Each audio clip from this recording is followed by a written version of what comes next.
Ben, a young art student, just went through a tough breakup with his first serious girlfriend, Susie.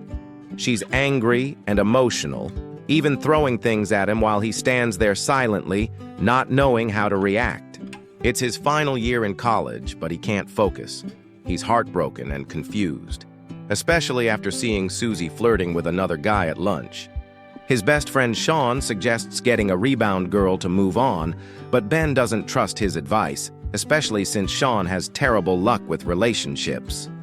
In art class, Ben sketches a pretty classmate instead of the model, earning a scolding from the teacher. At night, he can't sleep because the student housing is always noisy.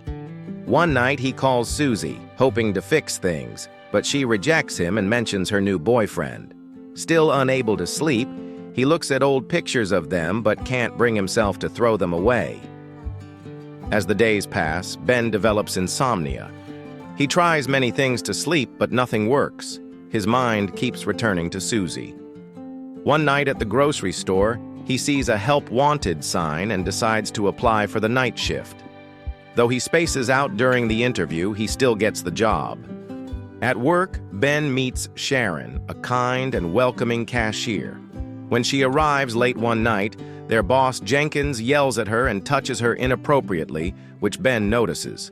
The job is boring, and Ben often drifts off into his thoughts. Sharon avoids looking at the clock to keep time from dragging, and Ben learns more about his quirky coworkers, Barry and Matt, who mostly joke around and pull childish pranks.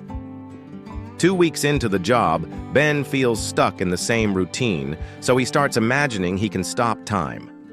In his daydreams, he walks around the store freely, admiring people without judgment, especially beautiful women whose appearance inspires his art.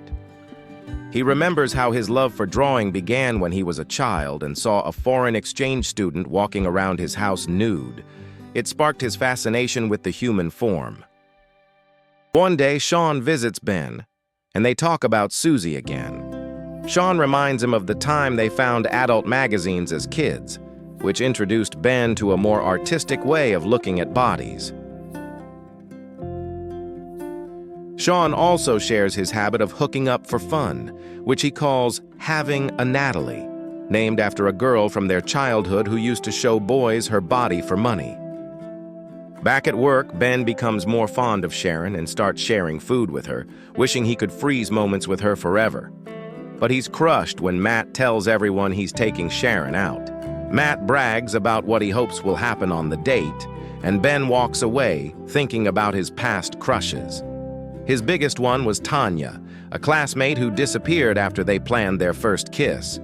Her family moved away, and Ben never saw her again.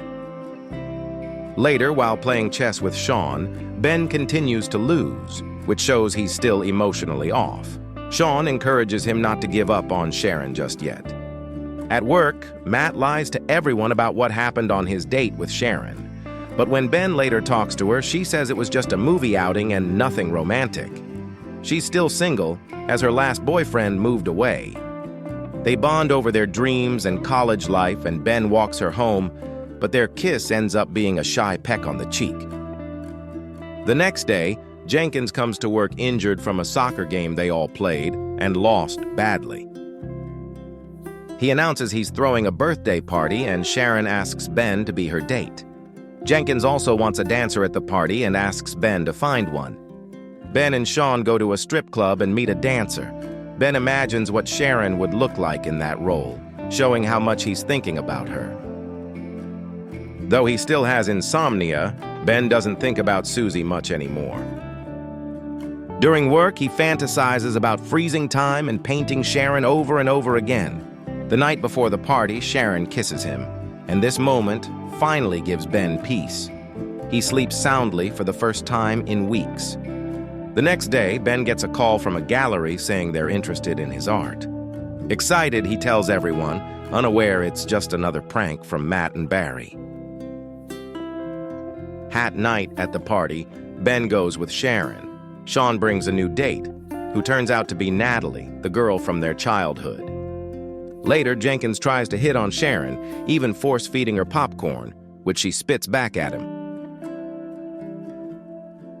Meanwhile, Susie kisses Ben upstairs, just as Sharon walks by and sees it. She leaves, not knowing Ben pushed Susie away. Ben tries to stop her, but he can't find the right words. The next day, Ben tries to visit Sharon, but she refuses to talk to him. Just like with Susie, all he can do is stand there while she yells, and he leaves heartbroken once again. That night, Sharon doesn't show up to work, and Ben's insomnia returns. Eventually, Ben visits the gallery, expecting it to be another prank. But the owner is impressed with his work and offers him a real opportunity. Later, Sharon receives an invitation to Ben's art show. At the event, she sees that most of the paintings are of her, and they're beautiful. She congratulates Ben and says she's now working at a travel agency. Ben apologizes for what happened, but Sharon says the paintings say everything that needs to be said. They kiss, and Ben imagines stopping time, not to stare, but just to enjoy the moment together.